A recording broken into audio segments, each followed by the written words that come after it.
So I just got this beautiful question regarding the spiritual industry video I did. And this wonderful person asked, what would your thoughts be on meditation? In a similar theme to what you were just saying, do you think it could do more harm than good and keep one searching in some healing spiral? Now, I love that question. Thank you so much for asking it. And I did read it like yesterday, the day before, and I've just been sitting with that. Now, I adore meditating. It has saved my world. It has saved my sanity. It had saved me in so many ways.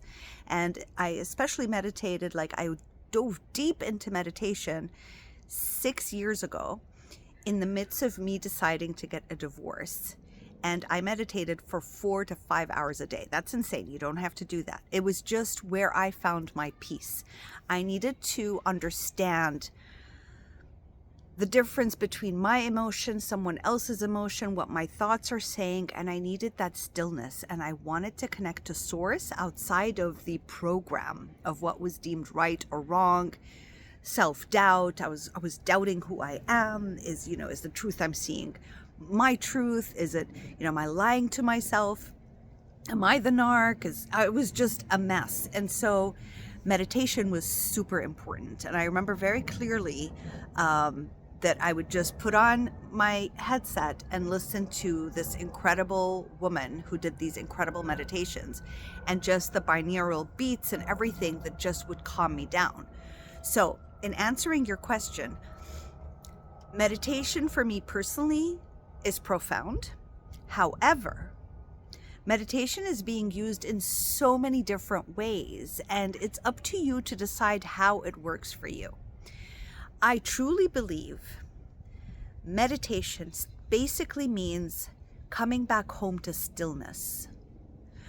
It's a place where you can recognize that, oh my God, I have so much noise inside. It's like recognizing, oh, all these voices are talking. Do I take them seriously or not?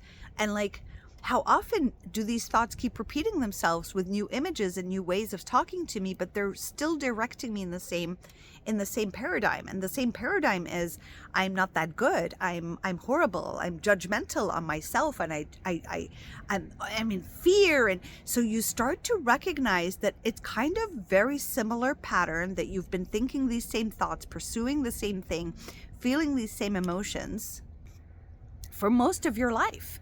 And so meditation helps you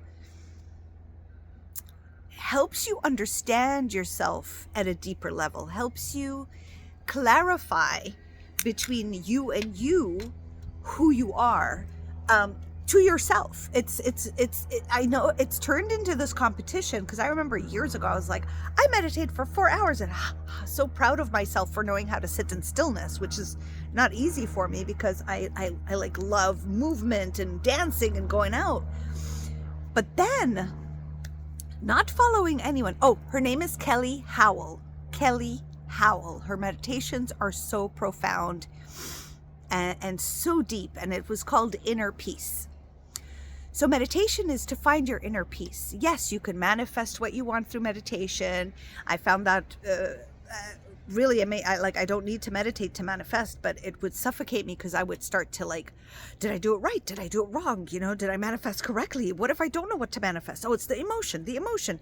And so meditation, when I took it into the manifestation world, it works for maybe a lot more people than me. It just didn't work for me. And if you're like me, then, you'd probably feel like agitated by it because it was too controlling. But meditation for me is finding that inner peace.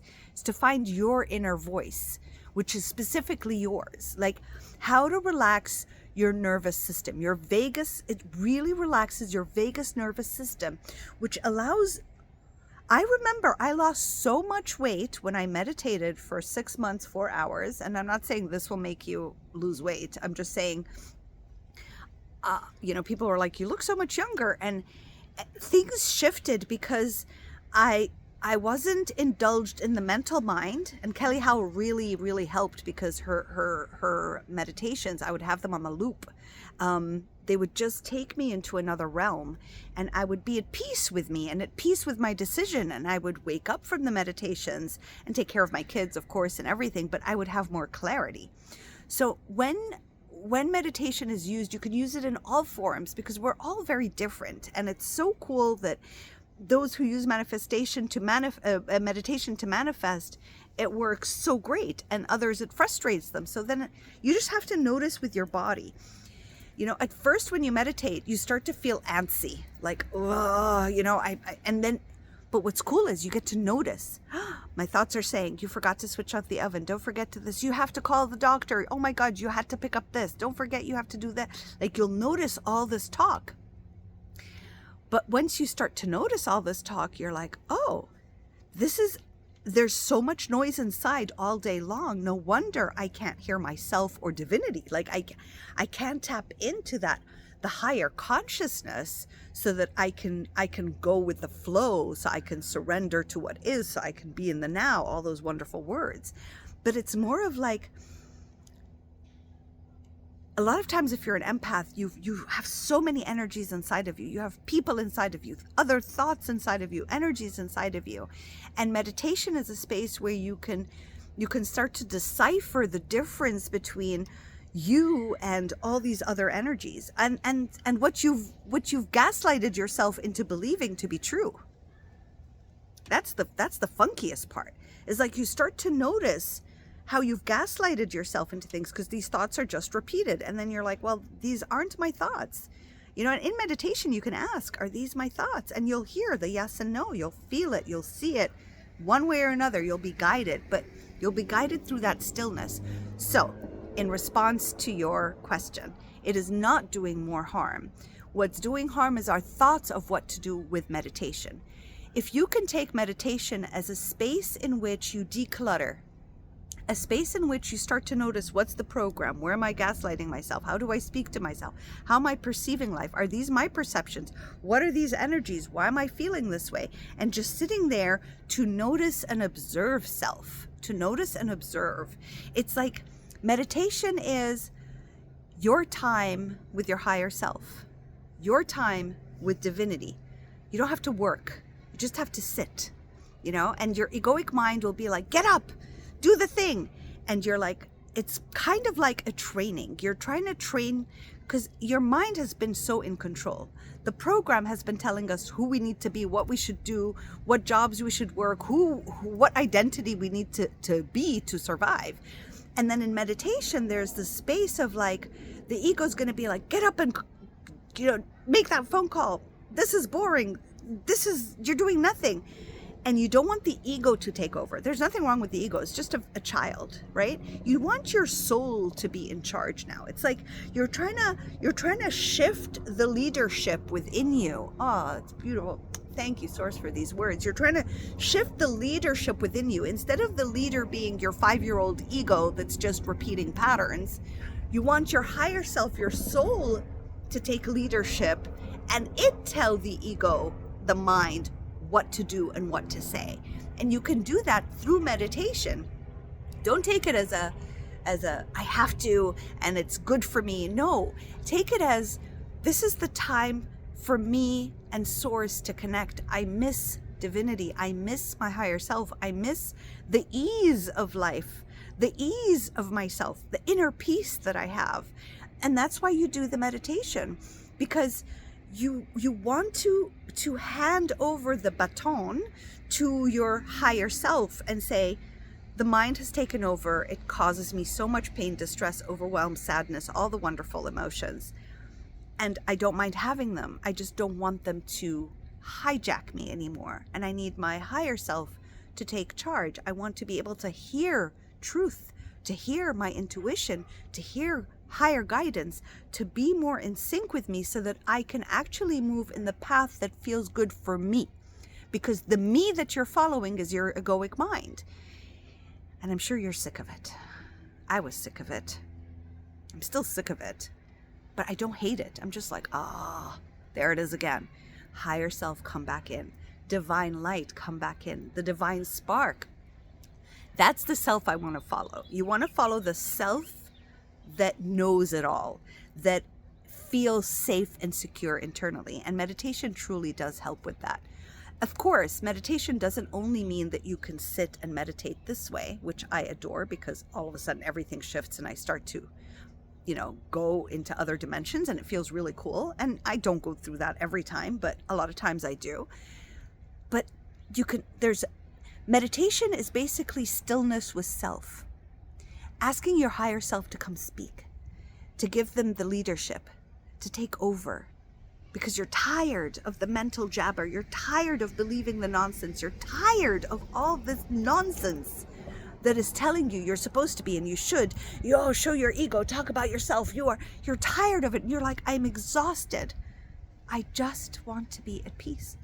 And so meditation could be planting. Aren't you in a meditative state then? Meditation could be painting.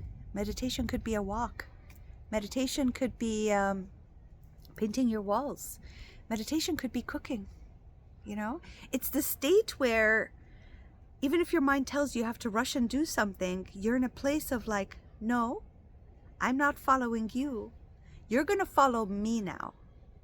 Me is my true essence, is the spark of divinity, is my higher self. And I'm in a training now to not rush into what the ego is saying and the panic and the, state of emergency. And it's more of like, no, remind me once I'm done with this meditative state of the things I'm supposed to do. Thank you, mind, for reminding me. Thank you for always having my back and reminding me I have this bill to pay, I have this call to make, I have, the stove to close. Thank you. And right now, we are not going to do anything now. I'm going to do it in 10 minutes. Right? There's like this training state where your higher self is taking over. The true me is taking over. I'm letting you know at this moment, and you're letting the body not go into a crazy state of being. The nervous system is not being wrecked because it's not in a state of emergency, right? So you're retraining yourself on how to find inner peace, how to trust the flow of divinity, how to be more at ease with yourself. And that's why meditation, that's the beauty of meditation. That's the true essence of what meditation is there for. It's just to bring you back to oneness. Goodness, go hug a tree for 5 minutes and just lavish. Put your third eye on it. Put your heart chakra on it, sit on the grass and just put your feet on the grass and allow the energy and just be like, even if your mind's like, oh my God, you're going to, just be like, no, I am retraining myself to follow my truth, and my truth is of divine truth, right? And so no body, in 5 minutes, I'll remember that. What happens is your body starts to relax. It starts to trust that there's no emergency that the mind makes. So now your nervous system starts to relax a little bit because there's a sense of like, wait, body, I love you. There's no need to panic. I will pay that bill. Not in those 10, 15 minutes that I've given myself to meditate. Not right now. So the body's like, oh, you're in charge. Higher self is in charge. It's all taken care of. Her divine spark is going to take care of it. It's not the state of emergency of the egoic mind. So I hope this does answer your question. I know I went a lot deeper, but there seems to be a lot of information coming through. And yeah, swing on a hammock. I got myself a hammock and I am just staring at the clouds. And I'm like, I'm just going to look at the clouds and come up with shapes. And there's no need for this to take over. And when the mind comes over and it's like, oh my God, don't forget, you're going to have to pick up your kids at this time. It's like, divine creator, when the time comes, remind me. Mind, remind me in 10 minutes. Who's in charge? You're in charge. You, not the egoic self, the essence of you, the spark of divine truth. You is in charge. I hope this is making sense. If you resonated with this, of course, like, subscribe, share, leave your comments. I love your comments. And I'll answer them. Please leave your questions. They delight me to respond to because they give me more clarity and I'm able to offer you more clarity and everyone else who has that question. So don't shy away from asking. You're not the only one. You can ask a question that your egoic mind is like, that's the stupidest question. You should know the answer. Ask those. Those are the questions I want because that's where truth is coming through for you and you just need to know, you need to know something, but your ego's embarrassed and shamed. These are the questions that I encourage you to ask. Of course, ask the other ones too, but I'm just giving you a little hint as to, even if your ego is saying it's a stupid question, that's actually the important question. That's the deep question that you need an answer for. So thank you so much for this question. I love you all so deeply. I've got 2 incredibly amazing, wonderful books that I've published. I've got 4 more that I've written that I need to find time to publish. So I've got 2 amazing books. Happily Ever After, my true story in a narcissistic, malignant narcissist madness and how I got out of it when I was suicidal.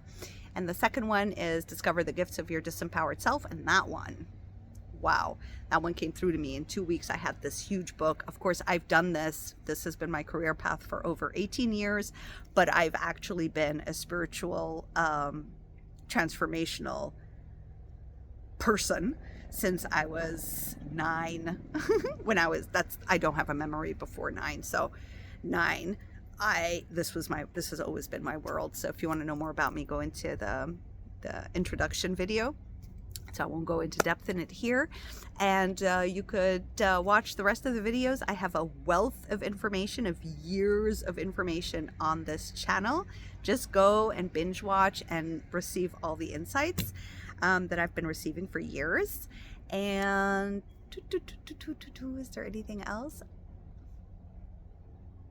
I just want you to know that I'm doing my best to share truths that come through me and truth that I've known and truths that I see, because it's extremely important for me, because I feel so deeply with lies and deceptions and people who don't say truth. I don't know how to be around their energy anymore.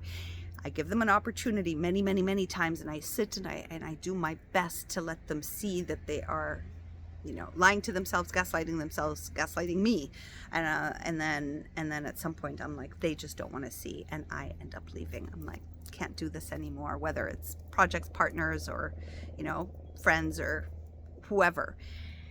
I'm like, this is a waste of my energy and my time, and I can offer this to others who are open, who also believe in honesty and truth to be of great value to them. And I think I'll talk about this in another video. But for now, I love you all so deeply.